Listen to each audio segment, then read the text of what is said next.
말씀 보도록 할게요. 하나님 감사합니다. 오늘 저희가 하나님 앞에 섭니다. 하나님 말씀 듣게 하시고 그 말씀 안에서 역사하시는 하나님 따라가는 자 될 수 있도록 주께서 인도하여 주시옵소서.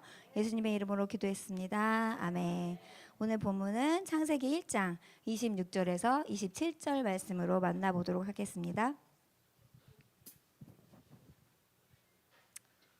짧은 구절이니까 이 말씀은 함께 두 절 같이 읽도록 할게요.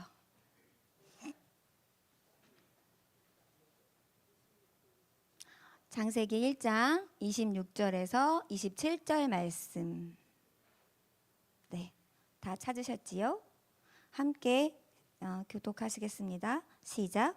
하나님이 이르시되 우리의 형상을 따라 우리의 모양대로 우리가 사람을 만들고 그들로 바다의 물고기와 하늘의 새와 가축과 온 땅과 땅에 기는 모든 것을 다스리게 하자 하시고. 아멘. 네, 사가수였으네. 남자와 여자를 창조하시고. 아멘. 감사합니다. 네, 처음이라 저도 굉장히 떨리는 마음으로 앞에 섭니다. 섭리 안의 가족이라는 제목을 가지고 왔는데요. 저희가 하나님으로부터 하나님의 형상대로 지으신 인간이지요. 하나님 형상의 핵심은 인간만이 하나님이 인격적으로 하나님과 대화하고 교제할 수 있다는 것을 말합니다. 저희가 사랑하는 관계가 있지요. 하나님이 우리를 사랑하시는 그 하나님, 그리고 우리에게 주신 자녀도 우리가 사랑하는 자녀이지요. 그러면 부모 자녀의 관계에서 살펴보면 사랑함으로 해주고 싶은 것이 있지요. 사랑함으로 할 수밖에 없는 게 있지요. 그것을 가족의 구조라고 합니다. 그래서 부모의 구조가 상위 구조가 있고 자녀의 구조가 있어서 그걸 위계 구조라고 하는 말이 있어요. 그러면 이 관계는 어떤 관계이냐라고 살펴보면 저희 아이들과 수영장을 갔어요. 수영장을 갔는데 이 아이가 아직 아기라서 물을 한 번도 접해보지 못한 거예요. 그래서 이 물을 너무 무서운 거예요, 자녀가. 그래서 너무 무서워서 자, 이제 물로 내려와. 자, 물에 한번 담가보자. 라고 그 아이한테 물을 이렇게 적셔줍니다. 그런데 너무 무서워서 뭔가 이 느낌이 너무 차갑고 싫어서 내려오려고 하지 않아요. 자, 엄마가 받아줄 테니까 자, 내려와. 라고 말을 하지요. 그러면 그 아이는 아무 생각 없이 풍덩 하고 뛰어내립니다. 자, 물은 처음에 자기가 닿기 너무 무서웠던 물이에요. 그런데 엄마가 내리라고 하니까 아무 생각 없이 풍덩 하고 내리는 자녀를 보셨지요.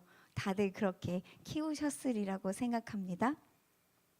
물에 빠진다고 해도 구해줄 거라고 맨날 믿음을 가졌기 때문에 아이들은 풍덩 뛰어내리는 거예요. 하나님께서 우리에게 그런 아버지가 되십니다. 그 하나님에 대한 부모의 믿음은 자녀들에게 든든한 버팀목이 됩니다. 우리가 해결하지 못하는 고민으로 방황할 때, 우리가 좌절하고 낙심하고 두려워할 때도, 아니 어둡고 불안전하고 불만스러운 상황 속에서도 우리 하나님은, 하나님이 되면 부모에 대한 사랑은 변함없는 그 믿음의 자녀에게 버팀목이 되어준다는 거예요. 그래서 다시 일어서고 회복할 수 있는 힘을 준다는 거지요. 그러면 우리는 자녀들에게 어떻게 해야 합니까? 우리도 다 이제 부모가 될 거예요. 저희 청소년부 아이들에게도 부모 설교를 합니다. 왜냐하면 미래의 부모이기 때문에 너희가 부모가 되면 그렇게 할 거야 라고 얘기를 해요. 그러면 자녀에게 우리는 어떻게 해야 하죠? 자녀들은 부모의 믿음을 보고 자라기 때문에 우리가 부모가 어떤 모습으로 보여줘야 하냐는 거예요. 하나님을 의지하고 고된 삶을 하나님과 동행하는 그런 부모의 모습을 보여준다면 그 자녀들도 그 뒷모습을 바라보며 따라가게 되는 거지요. 바로 하나님께서 우리에게 부모로 부르신 이유가 그 이유가 아닐까 합니다. 한 가지 살펴볼게요. 아담과 하나님과의 관계는 어떤 하나님과 아담과의 관계였을까요? 아담과 하와는 최초에 이루어진 부부입니다. 그래서 하나님께서 딱 한 가지 부탁하셨어요. 선악을 먹지 말라, 선악과의 열매는 먹지 말라고 딱 한 가지 부탁하셨는데 인간이 그것을 먹어버렸어요.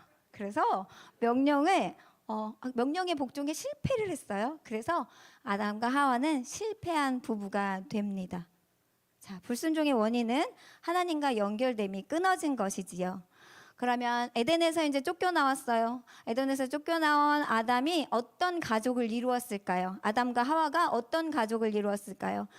아버지로서의 아담, 어머니로서의 하와는 어떤 모습이었을지 가인과 아벨을 살펴보아야 합니다. 그래서 가인과 아벨은 무엇을 보았을까요? 가인과 아벨이 제사를 지냈다고 나와요. 그럼 그 제사는 무엇을 보고 배웠을까요? 그들은 하나님이 지으신 땅에서 나온 곳으로 제사를 드리며 하나님과 질문하고 듣는 삶을 살았던 아담과 하와를 보았을 것입니다. 그렇게 얘기했을 거예요. 얘들아, 에덴 동산은 정말 아름다운 곳이었어. 그런데 이제 갈 수가 없는 곳이 되어버렸지. 근데 우리가 언젠가 그곳을 향해 갈 거란다. 하나님께서 우리를 다시 부르실 거야. 그러면서 자녀들에게 에덴 동산에 있었던 이야기들을 자꾸 해줬겠지요. 그런데 나의 실수 때문에 내가 하지 말라는 걸 해버려서 에덴 동산에서 쫓겨나 버렸어. 그런 삶도 자녀에게 얘기하겠지요.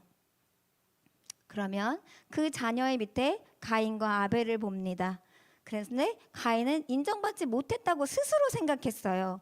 가인을 인정하지 않은 게 아니에요.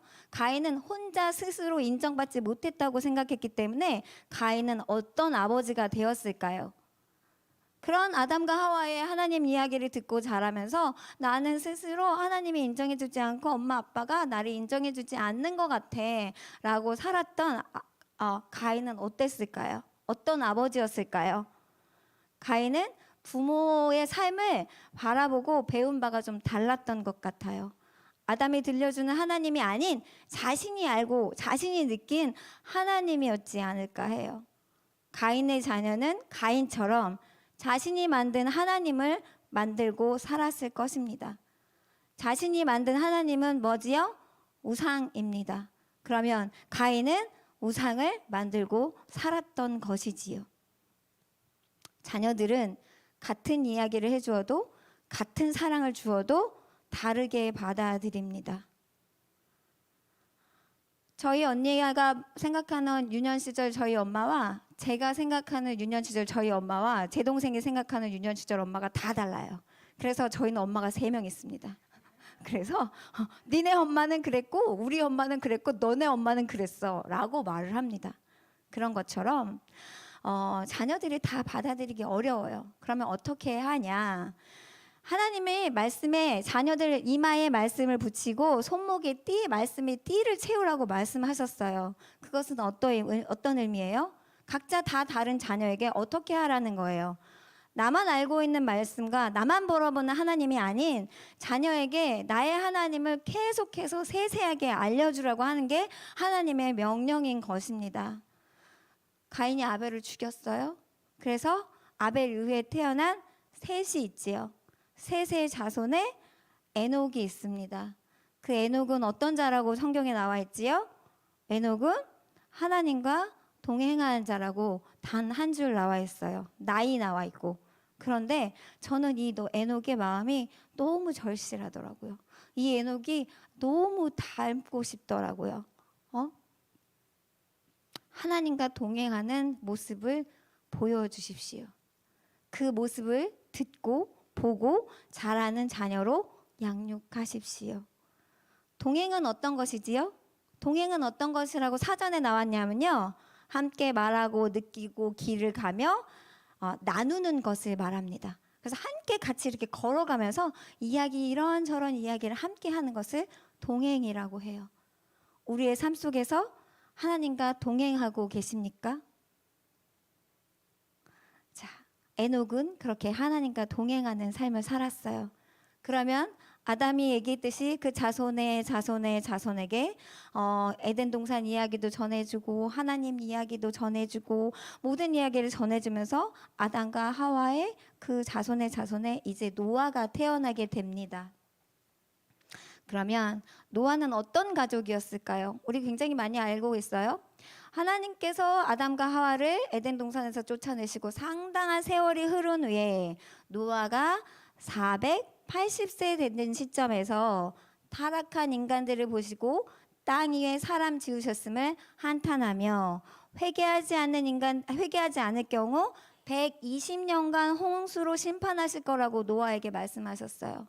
그래서 노아가 그 주변 사람들에게 하나님의 이 심판을 얘기했지요. 그런데 120년 후에 일어날 일을 아무도 듣지 않았어요. 손가락질했죠. 120년 동안 노아의 가족은 배만 지었어요.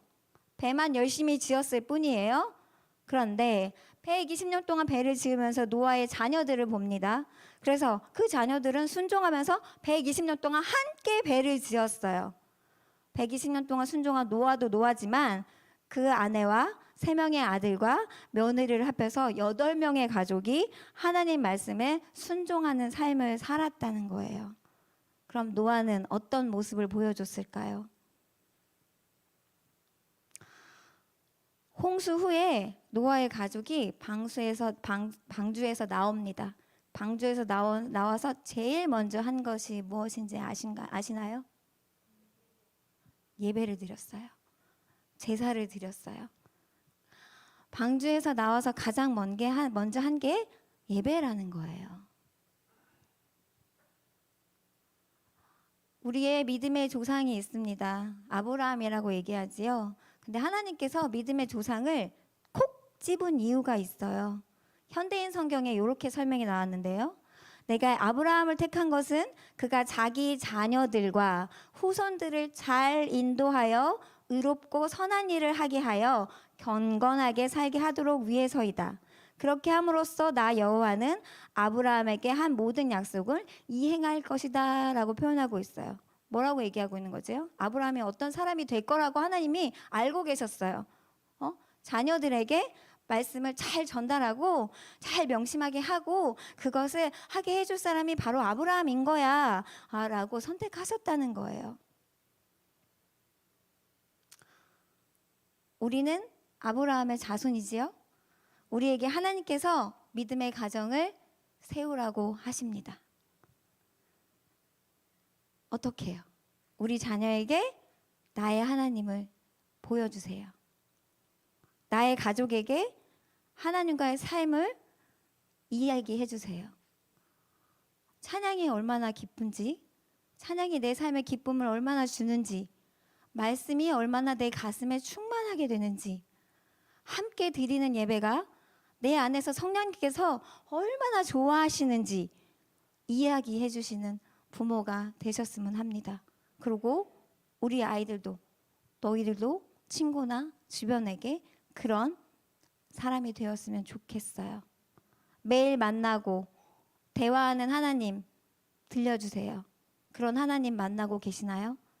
매일 하나님과 이야기하며 매일 하나님과 대화하며 하나님이 나에게 뭐라고 하는지 들으며 살고 계신가요? 기도하며 사는 삶을 아이들한테 보여주고 남편에게 보여주고 형제 자매에게 보여주고 오늘 이런 기도 속에서 하나님 음성이 나에게 이렇게 말씀하시는 것 같았다고 나누고 그리고 오늘 나에게 말씀으로 어떻게 말씀하시는지 내가 깨닫게 되었노라고 자녀에게 말씀하고 계십니까? 내가 만난 하늘은 자녀들이 다 결혼하셨지요. 내가 오늘 말씀에서 하나님 만났는데 오늘 하나님이 나한테 이렇게 말씀하시는 것 같았어. 그리고 하나님이 이렇게 말씀하시는 와중에 내 삶에서 이렇게 나타내시는 것 같았어 라고 말씀하고 계십니까? 학교에서 아이들이 친구랑 싸웠어 라고 옵니다. 그러면 그 자녀에게 어떻게 말을 했냐 하면 맞았어 때렸어? 이렇게 물어보죠. 맞은 거야? 때린 거야? 라고 물어봅니다. 그러면 아니, 걔가 먼저 때려서 내가 먼저 때렸다고 이렇게 말하는 자녀들을 키웠어요. 그런데 제가 그랬어요. 아이들한테 원망을 들은 거예요. 아니, 걔가 널 때리면 오른쪽 밤 때리면 왼쪽 밤 때리라고 이렇게 가만히 있으라고. 그러면 아이가 앙 하고 울어버렸어요. 그게 무슨 말이야? 라고.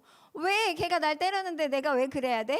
라고 자녀가 거기에 항의를 굉장히 많이 했어요. 중학교 때, 사춘기 때. 왜 나만 쟤를 도와줘야 돼? 왜 나만 쟤를 보살펴줘? 아무도 쟤를 거들떠 봐주지 않고 쟤는 왕따인 아이인데 왜 나만 쟤를 책임져야 돼? 라고 말하고 막 옵니다. 씩씩거리면서 도와주라고 했거든요. 그랬더니 왜 나만 그러는 거야? 라고 말을 해요. 그러면 제가 얘기합니다. 좀 못됐게 말했어요. 그냥 그렇게 하라고 하시잖아. 그렇게 하라고 하셨잖아. 성경책의 기준을 막 찾아요. 막 찾고 막 제가 필요한 구절을 다 체크해놔서 아이가 뭐라고 할 때마다 그 구절을 찾아서 읽어줍니다. 그렇게 좀 약간 악이용하기도 했던 것 같아요. 제가 해결할 수 없는 부분을 그냥 말씀으로 갖고 와서 그렇게 했던 것 같아요. 그런데 하나님 관점에서 아이한테 해석을 해주는 삶을 살게 억지로 했어요. 억지로. 그건 억지로죠. 자발적이 아니니까. 하나님 기준의 삶을 살도록 계속 억지로 그렇게 키우다가 보니까 언젠가 어느샌가 그 아이가 하나님 기준으로 살게 되더라고요.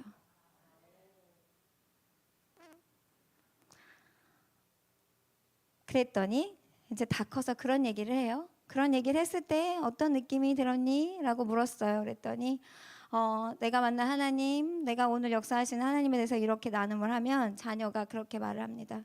그럼 나는 오늘 하나님은 나에게 어떻게 역사하실까 생각이 들어요. 하나님은 나에게 오늘 뭐라고 말씀하실까? 라는 생각이 든다는 거예요. 자꾸 이야기해주는 부모님이 되시길 축원합니다. 내가 만난 하나님을 전하는 새로운 교회의 가족이 되길 소망합니다. 그 안에서 내가 얼마나 자유하고 내가 그 안에서 얼마나 기쁜지 그 모습을 보여주고 알려주는 우리 가족이 되기를 간절히 축원합니다. 저희 찬양 해주실 건데요. 잠깐 준비할 때 기도할게요. 하나님 감사합니다. 저희 오늘 하나님 말씀을 붙들고 서는 가족에 대해서 알아봅니다. 우리가 말씀을 붙들고 어떻게 해야 하는지, 어떻게 말해야 하는지 나만 알고 있는 하나님이 아니라 내가 느끼고 있는 하나님이 아니라 내 자녀에게 내가 오늘 만난 하나님을 고백하고 내가 오늘 찬양 속에 임한 하나님을 고백하는 우리의 삶이 되도록 주께서 인도하여 주시옵소서. 우리의 삶에서 역사하시는 하나님을 붙들고 나아가길 간구합니다. 예수님의 이름으로 기도했습니다.